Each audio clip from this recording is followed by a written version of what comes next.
Hello, నేను doctor Harish Netti, maxillofacial surgeon, life coach and Vedashastra path instructor. ఒక రోజంట ఒక సముద్రంలో ఒక నావ, ఒక షిప్, చిన్న సైజే కూలిపోయింది. ఓకే, అన్నీ మొత్తం నీళ్ళని లోపలికి వచ్చేసి మొత్తం బ్లాస్ట్ అయిపోయి మనుషులందరూ దానిలో పడిపోయారు. దేవుడు ఒక కార్నర్లో ఒక రోప్ పట్టుకుని వెయిట్ చేస్తున్నాడు, సహాయం చేద్దాము అని. భగవంతుడే ఇట్లా రోప్ పట్టుకుని వెయిట్ చేస్తున్నాడు. ఓకే, ఎవరికి సహాయం చేయాలి అని. ఓకే, ఇక్కడే మన జీవితంలో మనకి దేవుడు ఎందుకు హెల్ప్ చేయడు అన్న విషయం తెలుసుకోవచ్చు. సో ఈరోజు మన టాపిక్ దేవుడు ఎందుకు హెల్ప్ చేయడు, ఆర్ దేవుడు ఎవరికి హెల్ప్ చేస్తాడు. ఓకే, ఇది బాగా గుర్తుపెట్టుకోండి. నేనైతే పర్సనల్గా దేవుడిని కలవలేదు, బట్ ఈ స్టోరీ ద్వారా మనకు అర్థమవుతుందేమో. కొన్నిసార్లు కొన్ని స్టోరీస్ ఎగ్జాంపుల్గా చెప్తున్నప్పుడు నేను జనరల్గా స్టోరీస్ని నమ్మను, బట్ స్టోరీని ఎగ్జాంపుల్గా చెప్తే తొందరగా ఎక్కుతుందని ఈ విషయం చెప్తున్నాను. సముద్రంలో పడిపోయారు. అందులో కొంతమంది ఏ ప్రయత్నము చేయకుండా, కనీసం ఈదడానికి చేతులు అటు ఇటు అనకుండా, నేను చెప్పానా ఈ బోట్ ఇంతే, వీడి మేనేజరే ఇంత, వీడు వేస్ట్ గాడు, నేను ఎప్పటి నుంచో అనుకున్నాను, ఈ బోట్ అసలు సరిగ్గా లేదు అని మేనేజర్లని, ఆ సర్కమ్స్టాన్సెస్ని, వాటిని తిట్టే బ్యాచ్ ఒకటి తయారయ్యారు. సో ఎవరైతే సర్కమ్స్టాన్సెస్ని తిడుతున్నారో, కనీసం చేతులు కూడా ఆడించకుండా, కనీసం ఈదుతూ బయటికి వెళదామని ప్రయత్నం కూడా చేయకుండా, మేనేజ్మెంట్ తప్పు, వీడింతే, ఈ గవర్నమెంటే ఇంత, వీడిట్లా చేశాడు, వాడు అట్లా చేశాడు, ఎప్పుడైతే ఇది ఆలోచనలు స్టార్ట్ అయ్యాయో అలాంటి వాడికి దేవుడు హెల్ప్ చేయలేదు, ఆ రోప్ వేయలేదు. నెక్స్ట్ గ్రూప్ ఆఫ్ పీపుల్కి వెళ్ళారు. ఈ నెక్స్ట్ గ్రూప్ ఆఫ్ పీపుల్ ఏంటంటే, కనీసం ప్రయత్నం కూడా చేయకుండా, భయంగా అమ్మో చచ్చిపోయాను, ఇంకైపోయింది, నా బతికింతే, నా పిల్లలు ఏమైపోతారు అనే టెన్షను, యాంగ్జైటీ, వర్రీ, కోపం ఇందులోనే నిరంతరంగా ఉండిపోయి కనీసం ట్రై కూడా చేయకుండా భయంలో అలా మునిగిపోయి ఏమీ చేయలేక ఉండిపోయేవాళ్ళు. సో భయం కేటగిరీ, వీళ్ళని కూడా దేవుడు హెల్ప్ చేయడు. నేను భయపడిపోతున్నాను అంటే అర్జునుడికే హెల్ప్ చేయలేదు. నువ్వు భయపడి బాణాలు కింద పడేస్తే నీకెందుకు హెల్ప్ చేస్తా, నువ్వు యుద్ధం చేయి, నీ పక్కన ఉంటా అని చెప్పాడు కదా. సో ఎవరైతే భయపడుతూ ఉండి వాళ్ళని వాళ్ళు అయ్యో నేనెంత మంచివాడినో అనుకుంటూ ఉంటారో వాళ్ళకి దేవుడు హెల్ప్ చేయలేదు. Third, very very important, ungrateful people ఏంటి తెలుసా, ఆ బోట్ విరిగి నీళ్ళలో పడిపోయారు. వీళ్ళు కనీసం ఇంతవరకు బోట్లో మాకు హెల్ప్ చేశాడే దేవుడు, ఇంతవరకు నేను హ్యాపీ లైఫ్ గడిపానే అని లేకుండా, దేవుడు ఒకవేళ హెల్ప్ చేసినా దేవుడిని తిట్టే బ్యాచ్ ఉంటారు. కొంతమంది హెల్ప్ తీసుకుని కనీసం వాళ్ళు థ్యాంక్స్ కూడా ఉండదు. అలాంటి అన్గ్రేట్ఫుల్ పీపుల్కి దేవుడు ఎప్పుడూ హెల్ప్ చేయడు. ఓకే, అంటే మనం పొందిన సహాయాన్ని మనం ఎక్నాలెడ్జ్ చేయకుండా, నాకు సహాయం దొరికింది, ఇన్ని రోజులు నాకు మంచి ఆహారం దొరికింది, ఇన్ని రోజులు నేను బాగున్నాను, థ్యాంక్ యూ అనే ఒక హెల్ప్ తీసుకున్నప్పుడు ఎక్నాలెడ్జ్ చేయని వాడు, ఎవరైనా మనిషి మనకు హెల్ప్ చేస్తే అరే నాకు హెల్ప్ చేసావురా అని చెప్పని వాళ్ళ దగ్గరికి దేవుడు ఎప్పుడు వెళ్ళడు. ఓకే, ఫోర్త్ వచ్చేసి లేజీ పీపుల్. అంటే వాళ్ళే వస్తారు, గవర్నమెంట్ వచ్చి నన్ను తీసుకెళ్తుంది, మేము సముద్రంలో పడిపోయామంటే గవర్నమెంట్ ఊరుకుంటుందా అని వాడు అసలు ఈత కూడా కొట్టకుండా అలా ఉన్నాడంట.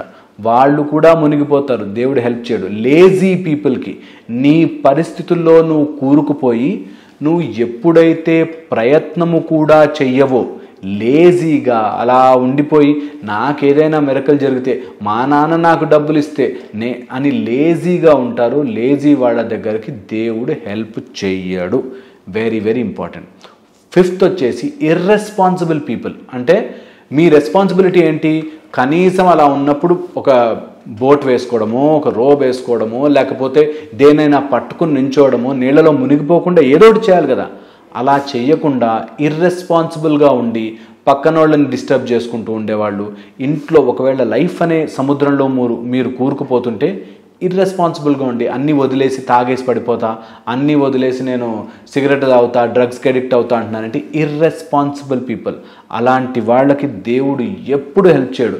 నా కష్టాలు మీకేం తెలుసు సార్, అందుకని నేను గుట్కా తింటున్నా అంటే నీకు దేవుడు ఎప్పటికీ హెల్ప్ చేయడు. కష్టాలు ఉంటాయి, యూ బిహేవ్ రెస్పాన్సిబుల్లీ. ఏంటి, నా ఫ్యామిలీని నేను చూసుకోవాలి, నా భార్యతో నేను సరిగ్గా ఉండాలి, నా జాబ్కి నేను న్యాయం చేయాలి, రెస్పాన్సిబుల్గా ఉండాలి, ఏ సీన్ అయినా సరే అని అనుకోని వాడికి దేవుడు ఎప్పటికీ హెల్ప్ చేయడు. అలా తాడు తిప్పుతున్నాడు కానీ ఎవరికి వేయట్లేదు. నేను పక్కనే నించుని చూస్తున్నాను, ఎందుకు తాడు వేసి హెల్ప్ చేయట్లేదా అని చెప్పి. ఇలాంటి వాళ్ళు చాలామంది ఉన్నారు. నెక్స్ట్ వచ్చేసి క్రానిక్ కంప్లైనర్స్. వీళ్ళు ఏంటంటే ఎప్పుడు కంప్లైంట్ చేస్తుంటారు. మీకు ఏమైనా కానీ అందులోంచి ఒక కంప్లైంట్ ఏడతారు. ఎంతమంది అన్నీ బాగున్నాయి కానీ ఇది కూడా జరుగుంటే బాగుండేది అంటాడు వాడు. 100 మంచి జరిగినా అందులోంచి నెగిటివిటీ, అందులోంచి ఒక బ్యాడ్, అందులోంచి ఒక చెడు సీన్ తీసి అది జరుగుంటే, అలా అయ్యుంటే, ఇలా అయ్యుంటే అని చెప్పి క్రానిక్ కంప్లైనర్స్. ఎప్పుడు వీళ్ళకి ఏదో ఒక సమస్య, దాని గురించి అంతా బాగుంది సార్ కానీ, అంతా బాగుంది సార్ కానీ, ఇలాగా క్రానిక్ కంప్లైనర్స్కి దేవుడు ఎప్పటికీ హెల్ప్ చేయడు. అక్కడ కూర్చుని అరే బోట్ ఇట్లా అయి ఉంటే బాగుండే, బోట్ స్టీరింగ్ వాడు ఇటు తిప్పుంటే బాగుండే, ఆ బోట్లోని ఇంతకు ముందే మనం ఏదైనా ఫెసిలిటీ పెట్టుంటే బాగుండే అని కంప్లైంట్లు చేస్తూ ఉన్న వాళ్ళు కూడా మునిగిపోయారు. వాళ్ళకు కూడా దేవుడు హెల్ప్ చేయలేదు. నెక్స్ట్ వచ్చేసి నెగిటివ్ థింకర్స్. ఈ నెగిటివ్ థింకర్స్ ఏంటంటే ఎలాంటి పరిస్థితుల్లో అయినా సరే నెగిటివ్ ఏరి ఆ నెగిటివ్లోంచి అది నెగిటివ్ అనే సుడిగుండంలో కూరుకుపోయి పడిపోతారు. వీళ్ళకి దేవుడు ఎప్పుడు హెల్ప్ చేయడు. అంటే ఎంత మంచి సిచ్యువేషన్ ఉన్నా అందులోంచి చెడు ఏరుకునే వాళ్ళకి దేవుడు హెల్ప్ చేయడు. ఈ సముద్రంలో పడిపోయిన వాళ్ళు కూడా వీడు బాగుపడిపోతాడా, వాడు దాటేస్తాడా, అమ్మో వాడి దగ్గరికి వెళ్ళిపోతున్నాడు బోట్కి, అమ్మో వాడికి అది దొరికేస్తోంది, నాకు దొరకట్లేదు, నేను ఇట్లా అయిపోతున్నాను అని ఎప్పుడు నెగిటివ్గా ఆలోచించే వాళ్ళకి ఎప్పటికీ ఛాన్స్ దొరకదు, ఎప్పటికీ దేవుడు హెల్ప్ చేయలేడు. నెక్స్ట్ వచ్చేసి blaming others and blaming situations. నువ్వు గనక అది ముందే స్టార్ట్ చేసుంటే, అప్పుడు గనక అట్లా దిప్పేసుంటే అని పక్కనోడు చేసిన తప్పుల్ని దెప్పిపొడిచేవాడికి దేవుడు ఎప్పుడు హెల్ప్ చేయడు, ఎప్పటికీ హెల్ప్ చేయడు అనమాట. సో అయినా రోప్ తిప్పుతున్నాడు, నీళ్ళలోకి వెయ్యట్లేదు. ఎందుకంటే కొంతమంది బ్యాచ్ పక్కనోడిని బ్లేమ్ చేసి, ఆ డ్రైవర్ని బ్లేమ్ చేసి, వాడిని అట్లా చేసుంటే బాగుండే, ఇట్లా చేసుంటే బాగుండే, నువ్వు ఇట్లా చేసినావు, నా దగ్గర 50,000 టికెట్ కలెక్ట్ చేసినావు, ఇట్లానా చేసేదని చెప్పి ముందు నీ ప్రాణాలు కాపాడుకోరా దేవుడా అంటే వాళ్ళు బ్లేమ్ చేస్తూ కూర్చున్నారు. అలాంటి వాళ్ళకు కూడా దేవుడు హెల్ప్ చేయడు. ఇక సిచ్యువేషన్ మీద పడి ఏడవడం, నాకు గనక ఛాన్స్ దొరుకుంటే, నాకు ఆపర్చునిటీ ఉండుంటే, అప్పుడు గనక నా బాస్ గనక అలా చేసి ఉండుంటే అని ఇప్పుడున్న సిచ్యువేషన్ని తిట్టుకుంటూ, కొంతమంది ఉంటారు చూడండి, జాబ్ చేస్తూ జాబ్ని తిట్టుకుంటారు, బిజినెస్ చేస్తూ బిజినెస్ని తిట్టుకుంటారు, ఇంట్లో ఉంటూ తల్లిదండ్రులు తిండి పెడుతున్న ఇంట్లో ఉంటూ ఆ తల్లిదండ్రులు చెడ్డవాళ్ళు అని చెప్పి ఏడుస్తూ ఉంటారు. అలా ఎప్పుడైతే you are cursing your own situation, నువ్వు చేస్తున్న పనిని తిట్టుకుంటూ చేస్తావో ఎప్పటికీ బాగుపడలేవు, ఎప్పటికీ నీ లైఫ్లో పురోగతి ఉండదు, ఎప్పటికీ నీ లైఫ్లో సక్సెస్ ఉండదు. ఎప్పుడైతే నువ్వు నీ తల్లిదండ్రుల్ని తిట్టుకుంటావో, ఎప్పుడైతే నువ్వు నీ ఫాదర్ని మదర్ని వాళ్ళు ఎలాంటి వాళ్ళైనా కానీ తిట్టుకుంటావో, నీ నాశనము నువ్వే ఏరి కోరి తెచ్చుకున్నట్టు గుర్తుపెట్టుకోవాలి. వాళ్ళు ఎంతటి వాళ్ళైనా కానీ, వాళ్ళు ఎంత చెడ్డవాళ్ళైనా కానీ తల్లిదండ్రుల్ని తిట్టే ఛాన్సే లేదు. తిట్టుకోకూడదు, అస్సలు తిట్టుకోకూడదు ఏదేమైనా కానీ. అలాగే జీవితంలో మనకి ఎలాంటి సిచ్యువేషన్ వచ్చినా సిచ్యువేషన్ మీద ఏడిస్తే కాదు, నాకే ఎందుకు వచ్చింది కష్టాలు, నాకే ఎందుకు వచ్చింది క్యాన్సరు, నాకే ఎందుకు వచ్చింది రోగం, ఎందుకు రాకూడదు, వస్తుంది. నువ్వు ఆ సిచ్యువేషన్ మీద ఏడవకూడదు. ఎప్పుడైతే సిచ్యువేషన్ ఏడుస్తావో దేవుడి సహాయం పొందవు. సిచ్యువేషన్ వస్తుంది, నువ్వు ఎంత గట్టిగా ఉన్నావో చూపించాలి, ఎంత గట్టిగా చేయగలవో చూపించాలి. ఇప్పుడు నీళ్ళలో పడిపోయినప్పుడు కూడా సర్కమ్స్టాన్సెస్, నీళ్లు చల్లగా ఉన్నాయి, ఈ నీళ్లు కొంచెం వేడిగా ఉంటే బాగుండే, లేకపోతే అర్రే అటు సైడ్ పడి ఉంటే బాగుండే, నీ సర్కమ్స్టాన్సెస్లోనే ఏడుస్తూ ఉంటావు ఎప్పటికీ. దీని నుంచి బయట ఎలా పడాలి అనే ఆలోచన నీకు రాదు. ఇలాంటి వాళ్ళని కూడా దేవుడు హెల్ప్ చెయ్యడు. ఇది బాగా గుర్తుపెట్టుకోవాలి. నెక్స్ట్ వచ్చేసి ఆపర్చునిస్టిక్స్. అంటే వీళ్ళు షిప్లో ఉన్నంత వరకు, బోట్లో ఉన్నంత వరకు అందరికీ ఫోన్లు చేసి, లేకపోతే అందరికీ గొప్పలు చెప్పుకుంటూ ఎక్కారు బోట్లో. ఏమని ఎక్కారు, మేము వెళ్ళే షిప్ అసలు ఎంత గ్రేట్ రా, అసలు మేము అట్లారా, మేము ఇట్లారా, అది కూలిపోయినాక దరిద్రులు ఇట్లాంటి వాళ్ళు ఇట్లా చేసినారు, ఇట్లా ఎందుకు ఇట్లాంటివి ఉన్నాయి, ఇలా ఎందుకు కూలిపోయింది, అసలు మేనేజ్మెంట్ ఏం చేస్తుంది, ఈ టైప్లో అరుస్తూ ఉంటారన్నమాట. వీళ్ళు ఆపర్చునిటీని చూసి ఇటు కావాలంటే ఇటు, అటు కావాలంటే అటు మాట్లాడగలరు. అలాంటి వాళ్ళు మోస్ట్ డేంజరస్. మీ లైఫ్లో అలా ఆపర్చునిటీస్, ఇటు కావాలంటే ఇటు ప్లేట్ తిప్పేటోళ్ళు, అటు కావాలంటే అటు ప్లేట్ తిప్పేటోళ్ళు మోస్ట్ డేంజరస్. వాళ్ళకి దేవుడు హెల్ప్ చేయరు, మీరు హెల్ప్ చేయకండి. ఎందుకంటే వాడు ఎనీ టైం మీ మొహం ముందే ఇట్లా ప్లేట్ తిప్పేస్తాడు. సో అలాంటి వాళ్ళతో జాగ్రత్తగా ఉండాలి. వీళ్ళు ఎవ్వరికి దేవుడు హెల్ప్ చేయలేదు. దేవుడు ఎవరికి హెల్ప్ చేశారు తెలుసా? ప్రయత్నపూర్వకంగా తనంతటి తాను ఈదుకుంటూ ఎంత వస్తే అంత, రాకపోయినా సరే ఎంత ప్రయత్నము చేస్తూ పూర్తి నమ్మకం, బ్రతికేది ఉంటే బ్రతుకుతానురా, నా ప్రయత్నం అయితే నేను చేస్తాను అను. చుట్టుపక్కల పిల్లలు, ముసలివాళ్ళు, పెద్దవాళ్ళు ఉంటే వాళ్ళకి సహాయం చేస్తున్న వాళ్ళకి దేవుడు హెల్ప్ చేశాడు. ఆ రోప్ కరెక్ట్గా వాళ్ళ దగ్గర పడి వాళ్ళని తీసుకెళ్ళింది. నిజంగా దేవుడు హెల్ప్ చేశాడో లేదా స్టోరీ యొక్క మీనింగ్ మీరు ఆలోచించకండి. మీ లైఫ్కి ఇది వర్తించి చూడండి, మీ లైఫ్కి ఇది పెట్టి చూడండి. మీరు మీ సమస్యలో తిట్టుకుంటూ వాడిని అనుకుంటూ వీడిని అనుకుంటూ సమయానికి మాటలు మార్చేస్తూ అలా ఉంటే బాగుండు, ఇలా ఉంటే బాగుండు, ఇలా ఆలోచిస్తున్నారా? లేకపోతే నా ప్రయత్నం నేను చేస్తాను, నాతో పాటుగా ఎవరికైనా అవసరం ఉంటే వాళ్ళకి హెల్ప్ చేస్తాను, నాకు ఆ దేవుడు హెల్ప్ చేస్తాడు అనే నమ్మకంతో ముందుకెళ్తున్నారా? ఆలోచించుకోండి. ఇలా గనక మీరు ఆలోచించగలిగితే ఎప్పటికైనా సరే మీకు సహాయం అందుతుంది. ఖచ్చితంగా మీరు దాటి బయటకు వస్తారు. నేను చెప్పింది ఒకసారి ఆలోచించండి. స్టోరీని పక్కన పెడితే రియాలిటీలో కూడా మన లైఫ్లో చాలా సీన్లలో మనం ఇలాగే ఉన్నాం. ఇది దాటి బయటకు వస్తే భగవంతుడి యొక్క హెల్ప్ మీకు. అర్జునుడు ధనుర్బాణములను కింద వేచి నేను యుద్ధము చెయ్యలేను అని అంటే, నువ్వు యుద్ధం చేయకుండా ఉంటే నేను నీకు హెల్ప్ చేయలేను, నువ్వు కావాలంటే యుద్ధం చేయి, నీ పక్కన నుంచి నీకు అన్ని హెల్ప్లు చేస్తాను, మీకు తెలియకుండానే నీకు పవర్ వస్తుంది, నువ్వు వెయ్యి బాణం నేను చూసుకుంటాను అని చెప్పాడు. అలాగ నువ్వు ప్రయత్నము చెయ్యలేదా, నీకు ఎట్టి పరిస్థితుల్లోనూ హెల్ప్ రాదు. నువ్వు ప్రయత్నం చేస్తున్నావా, కొంచెం లేట్ అయినా సరే నీకు కావాల్సిన టైంకి వచ్చేస్తుంది. ఇది బాగా గుర్తుపెట్టుకోవాలి. అండ్ ఇది కనుక గుర్తుపెట్టుకుంటే నువ్వు లైఫ్లో అన్ని విషయాలని నువ్వు చాలా సింపుల్ అండ్ ప్లెయిన్గా ఆలోచించగలుగుతావు. ఇక్కడ ఇంజన్ హీట్ కాదు, చాలా తెలివిగా లైఫ్ని ముందుకు లీడ్ చేస్తారు. Mind jail. చాలామంది మానసిక జైల్లో బందీ అయిపోయి దాని నుంచి బయటపడలేక వాళ్ళ లోపల వాళ్ళే చాలా ఇబ్బందులు పడుతూ ఉంటారు. ఎంత ప్రయత్నం చేసినా అందులో నుంచి బయటకు రాలేరు. అండ్ బయటకు వద్దామన్నసరికి ఇంకా ఎక్కువగా ఇరుక్కుపోతుంటారు, చాలా ట్రబుల్ ఫేస్ చేస్తుంటారు. ఇలాంటి మానసిక జైలు గురించి ఈరోజు మనం మాట్లాడుకుందాం. అయితే ఈ మానసిక జైల్లో నార్మల్గా జైలుకు వెళ్ళగానే లెక్క పెడితే 7 ఉంటాయి కదా, అలాగా మన జీవితంలో కూడా మానసిక జైల్లో 7 వెరీ వెరీ ఇంపార్టెంట్ ఈ స్పోక్స్ ఉంటాయన్నమాట. ఈ స్పోక్స్లో 7 ఇంపార్టెంట్ పాయింట్స్ గుర్తుపెట్టుకోవాలి. ఇవి గనక మీరు తలుచుకుని దీని నుంచి నేను బయటపడాలి అని ప్లాన్ చేసుకుంటే మీ మానసిక జైలు నుంచి బయటపడిపోవచ్చు. ఈ మానసిక జైల్లో ఉండే ఫస్ట్ అండ్ ఫార్మోస్ట్ థింగ్ భయం. భయం అనే ఒక తెలియని, జరగని, అసలు లేని వాటి గురించి ఆలోచిస్తూ మనుషులు భయపడిపోతూ ఒక జైలు లోపల బందీ అయిపోతారు. మానసిక జైల్లో first spoke fear and anxiety. ఏదో జరిగిపోతుందేమో, ఏదో అయిపోతుందేమో అనే ఒక భయంకరమైన కాన్సెప్ట్ను మైండ్లో పెట్టుకుని అది జరగదు, అది అవ్వదు, అది లేదు, అయినా దాని గురించి తలుచుకుని భయపడతారు, తలుచుకుని భయపడతారు. ఏదైనా జరిగితే జరుగుతుందిలే చూసుకుందామని ముందుకెళ్ళరు, కానీ జరిగిపోతుందేమో, ఏదో అయిపోతుందేమో అని. కరెక్ట్గా ఈ స్పోక్ని మీరు సరిగ్గా అబ్జర్వ్ చేస్తే ఇలా లెక్క పెట్టారనుకోండి, జైలు లోపల ఉండే ఇట్లా లెక్క పెడితే మీకు బాగా తెలుస్తుంది. ఫస్ట్ ది ఫియర్, భయం. ఆ భయం చూస్తే అసలు లేనే లేదు కదా, భయము లేదు కదా, ఇప్పుడు ఎప్పుడో జరిగిపోయిన దాని గురించో లేకపోతే జరుగుతుందేమో అనే పాస్ట్ కానీ ఫ్యూచర్ కానీ అసలు అది లేనే లేదు, అంతా నీ మైండ్లోనే ఉంది. అసలు ఇప్పుడు తప్ప రేపటికి వెళ్ళిరండి చూద్దాం, మొన్నటికి వెళ్ళిరండి ఒకసారి చూద్దాం, వెళ్ళలేరు, అసలు లేదది. ఈ చిన్న కాన్సెప్ట్ మర్చిపోయి సమయం అంటే మొన్నెప్పుడో ఒకసారి జరిగింది, రేపు ఏం జరుగుతుందో అనే భయంలో బ్రతుకుతారు. నిజానికి భయం ఎప్పుడూ కూడా జరగని దాని గురించే, లేని దాని గురించే భయం. The fear of unknown. ఏదీ లేదు, ఏదీ జరగదు, you are sure about it, కానీ భయపడుతూ ఉంటారు.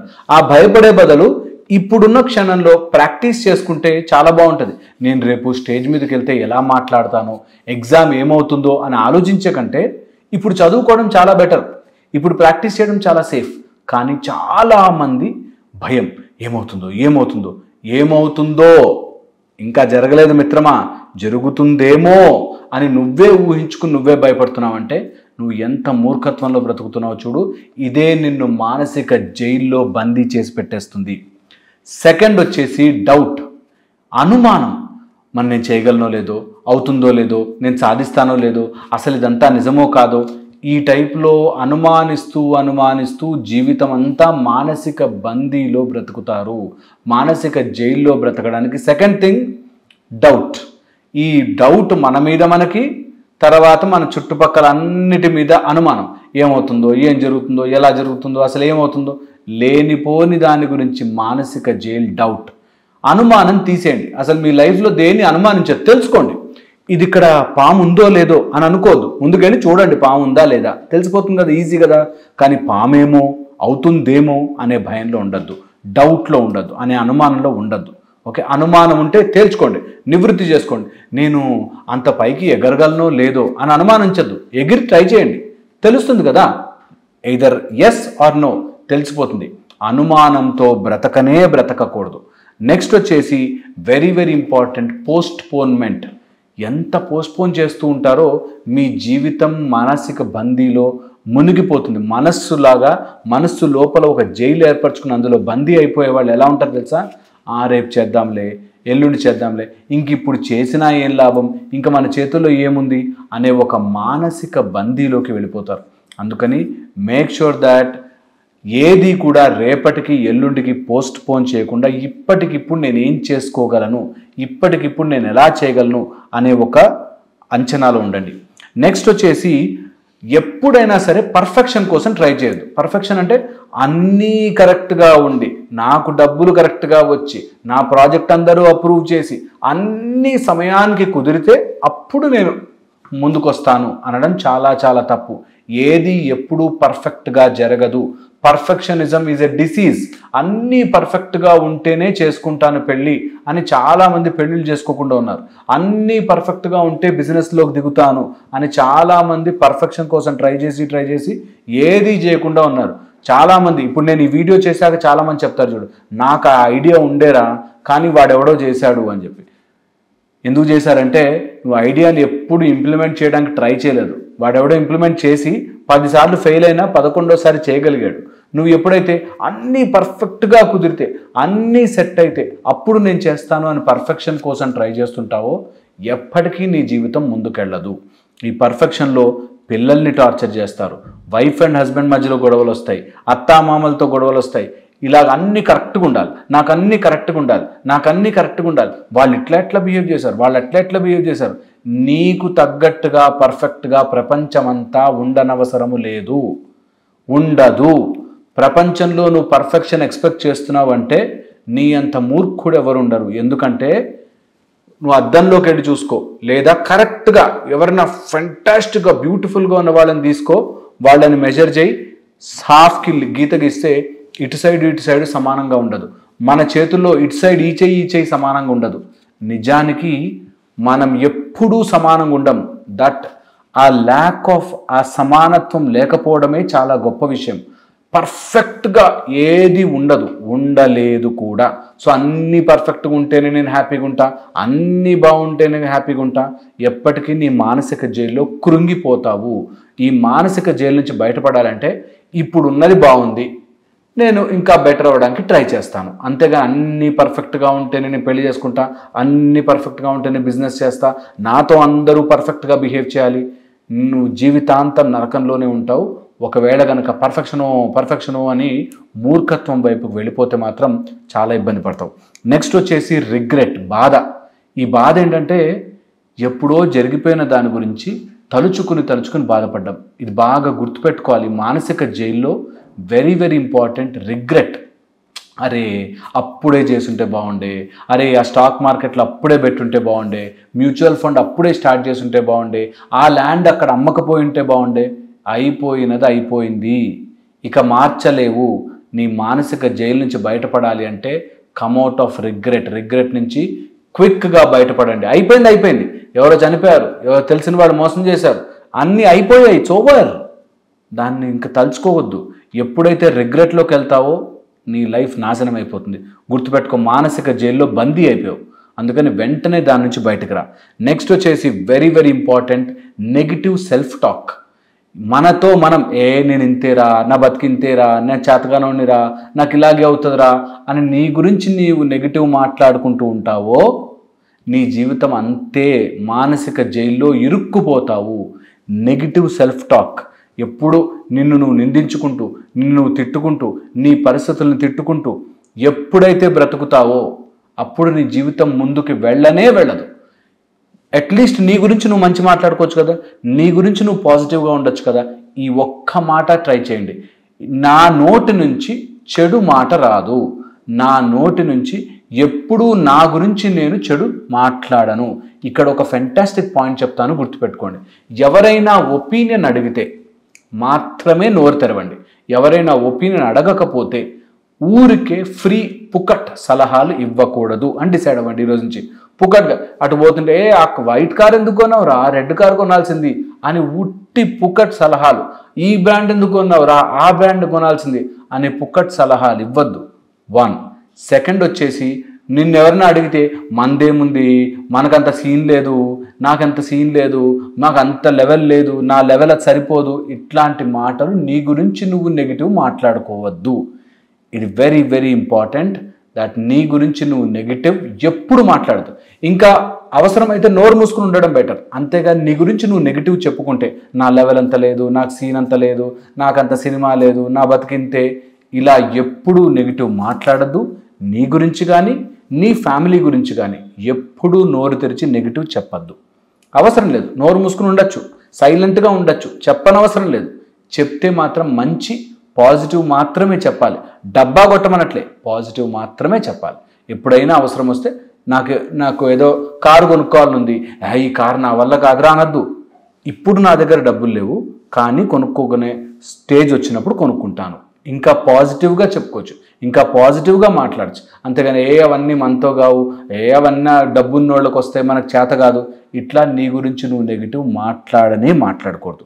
అండ్ వెరీ వెరీ ఇంపార్టెంట్, ఈ 7 జైల్స్తో పాటు ఉండే మేజర్ అన్నిటికంటే ముఖ్యమైన మనిషిని మానసిక జైల్లో ఉంచి అక్కడే నొక్కేసి వాళ్ళ జీవితాన్ని నాశనం చేసేసేది ఏంటంటే ఎవరి గురించో ఆలోచించడం. మా అత్త బాగుంటే బాగుండే, మా నాన్న బాగుంటే బాగుండే, నా ఫ్యామిలీ బాగుంటే బాగుండే, నేను ఆ కులంలో పుట్టుంటే బాగుండే, ఈ మతంలో పుట్టుంటే బాగుండే, మా వాళ్ళెవరో ఏదో తొక్కేశారు, వీళ్ళెవరో ఏదో చేశారు. ఎప్పుడైతే నీ ఫోకస్ ఇతరుల మీద పెట్టావో నీ జీవితం మానసిక బందీ అయిపోతుంది. చాలామంది 99% ఏదో జరుగుతుందేమో అనే దాంట్లో మానసిక బందీ అయిపోతారు. ఎప్పుడు చేయకుండా పని, ఆ అలవాటు నుంచి తొందరగా బయటపడండి. ఇది ఎలా అవుతుంది, ఈ మానసిక జైలు నుంచి బయట ఎలా పడాలి? జస్ట్ మీకు మీరు తప్ప మిగతా ఎవడు చెప్పినా, నా దగ్గరకు వచ్చినా, ఇంకెవరి దగ్గరికి వెళ్ళినా మీకు మీరు మారాలి అని డిసైడ్ అవ్వకపోతే తప్ప ఎవ్వరూ మీ జీవితాన్ని మార్చలేరు. మారడానికి మీరు డిసైడ్ అయితే మార్చే మెథడ్స్ ఉంటాయి. కానీ నేను అట్లాగే ఆలోచిస్తా సార్, నా వల్ల కాదు, మీరు ఏదైనా చేయండి, చేయలేరు, ఎవ్వరూ చేయలేరు.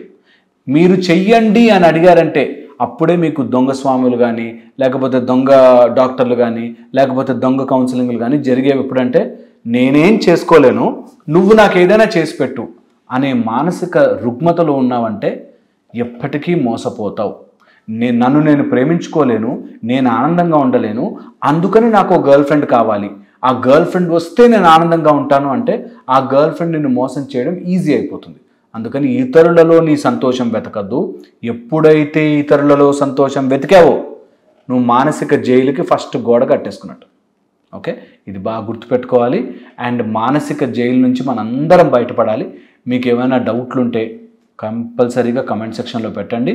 మేము మీ డౌట్స్ అన్నిటినీ కూడా రాసుకుంటున్నాము. కంపల్సరీగా వాటి గురించి వీడియో చేయడానికి నేను ఫుల్ ప్రయత్నం చేస్తాను. Killers of intelligence. ఒకసారి 10,000 సంవత్సరాలు తనతో ఉన్న సతీదేవి చనిపోతే శివుడు సైతం, పరమాత్ముడు పరమశివుడు సైతం ఏడ్చాడంట. ఆ ఏడ్చినప్పుడు ఆ కన్నీరే వైతరిణి నది అయింది. కొంతమంది అలా చెప్తారు, వైతరిణి నది అయింది అంటారు. ఎప్పుడైతే శివుడు అలా బాధపడుతున్నాడు, 10,000 సంవత్సరాలు నాతో ఉన్న సతీదేవి అలా వెళ్ళిపోయింది అని బాధపడతాడు శివుడు. బాధపడ్డప్పుడు బ్రహ్మ వచ్చి ఓదారుస్తాడు. ఏమని ఓదారుస్తాడు? బాధపడకు, ఎందుకు అంటే grief is a killer of intelligence అని చెప్తాడు. బాధ మనిషి యొక్క తెలివిని చంపేస్తుంది అంటాడు. So first and foremost thing దేనికి బాధపడవద్దు. ఓకే, ఎప్పుడైతే మీరు బాధపడుతూ ఉంటారో అప్పుడు మీ తెలివి నాశనం అయిపోతుంది, మీ ఇంటెలిజెన్స్ మీకు పనిచేయదు. ఎప్పుడైతే తెలివి నాశనం అవుతుందో, ఇచ్ఛాశక్తి అంటారు కదా, అమ్మవారి శక్తి ఏంటి? నీకు ఇచ్ఛాశక్తి, జ్ఞానశక్తి ఇచ్చేది అమ్మవారు. అలాంటి జ్ఞానశక్తినిచ్చే అమ్మవారు నీకు ఇంకో కోరిక ఇవ్వదా? లైఫ్లో ఇంకో పర్పస్ ఇవ్వదా? లైఫ్లో ఇంకో శక్తి ఇవ్వదా? ఖచ్చితంగా ఇస్తుంది.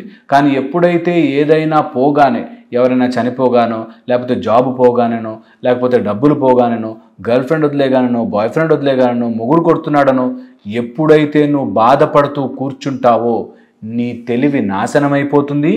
అండ్ అమ్మవారి సైతం చూస్తూ ఉంటుంది, ఏంటి వీడికి ఇది తప్ప నాకు ఇవ్వడానికి ఇంకేం లేదా, దీనికి ఎందుకు బాధపడుతున్నాడు అని అమ్మవారు మిమ్మల్ని చూస్తూ ఆశ్చర్యపోతుందంటారు. అందుకని ఏదైనా మీ లైఫ్లోంచి వెళ్ళిపోతే అక్కడ కూర్చుని ఏడవద్దు, బాధపడద్దు. ఇది బ్రహ్మదేవుడు శివుడికి చెప్పిన మాట. గ్రీఫ్, ఏడుపు, బాధ is the first and foremost శత్రువు మన ఇంటెలిజెన్స్కి, తెలివికి అతిపెద్ద శత్రువు ఇది. అలాగే బ్రహ్మదేవుడు ఒక లిస్ట్ ఆఫ్ ఐటమ్స్ చెప్తాడు. ఇవి గనక మన లైఫ్లో ఉంటే మనం ఎప్పుడూ తెలివిగా మాట్లాడలేము, బిహేవ్ చెయ్యలేము అని.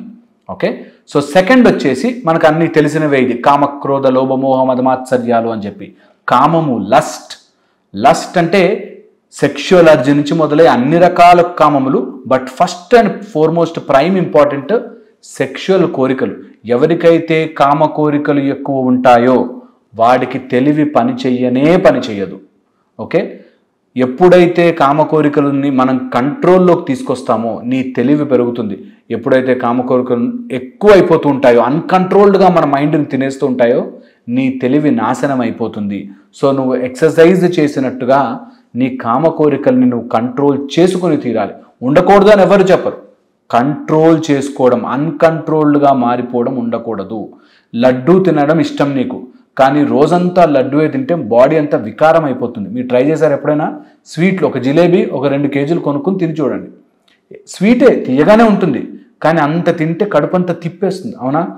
ఏదైనా అంతే. జీవితంలో ఏదైనా లిమిట్ లేకపోతే, అది కామ కోరిక కావచ్చు, డబ్బు కావచ్చు, వ్యసనం కావచ్చు, ఆల్కహాల్ కావచ్చు, ఏదైనా కావచ్చు, నీ సొంత కొడుకు మీద ప్రేమ కావచ్చు, అతిగా ఉంది అంటే, ఏదైనా అతిగా పెరుగుతోంది అంటే అది నిన్ను నాశనం చేస్తుంది, తెలివి పనిచేయనివ్వదు.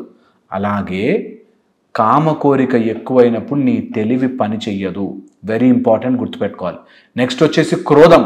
ఎవరికైతే కోపం ఉంటుందో వాడికి తెలివి పనిచేయదు. ఇది బాగా గుర్తుపెట్టుకోవాల్సిన అంశం. కోపిష్టోళ్ళకి బుద్ధి పని చెయ్యదు. Very very very very subtle. కోపంగా ఉండకూడదు. ఎందుకు అంటే ఇప్పుడున్న ఏ సిచ్యువేషన్ అయినా సరే భగవంతుడు తయారు చేసింది. నువ్వు భగవంతుడు తయారు చేసిన సృష్టిని, సిచ్యువేషన్ని నువ్వు పెద్ద కోపిష్టోడ్లా ఉండి మార్చలేవు. మార్చినా అది మళ్ళీ మళ్ళీ నీ జీవితంలోకి ఎదురై తీరుతుంది. నిన్ను కోపిష్టోడిని చేసి విషపూరితం చేస్తుంది. విషం ఒంటి మీదకి ఎక్కినప్పుడు నీ తెలివి పని చెయ్యదు. That's the third point of killer of intelligence. నీ తెలివిని చంపేసేది క్రోధం. కామక్రోధ లోభము. లోభము అంటే నీకు అది నాకు కావాలి కావాలి అనే పొజెసివ్నెస్ ఉంటుంది చూసావా? ఓ మై గాడ్, నిన్ను చంపేస్తుంది, నీ తెలివిని చంపేస్తుంది. ఎప్పుడు నాకు కావాలి కావాలి కావాలి, నాదే, అది నాదే, అది నాదే, అది నాకే కావాలి, నా కారు, నా ఇల్లు, నా బంగ్లా, నా పిల్లలు, ఈ నా నా నా నా అనే ఒక పొజెసివ్నెస్ నుంచి ఎంత త్వరగా అయితే అంత త్వరగా బయటపడండి. నెక్స్ట్ వచ్చేసి మోహము. ఈ మోహము అంటే అటాచ్మెంట్ టు ప్లెజర్. అక్కడికి వెళ్ళి బిర్యానీ తినాలి, ఇక్కడికి వెళ్ళి చికెన్ తినాలి, ఆ సండే రోజు నాకు గనక అది లేకపోతే చచ్చిపోతా, నాకు సాయంత్రం టీ దొరకకపోతే చచ్చిపోతా.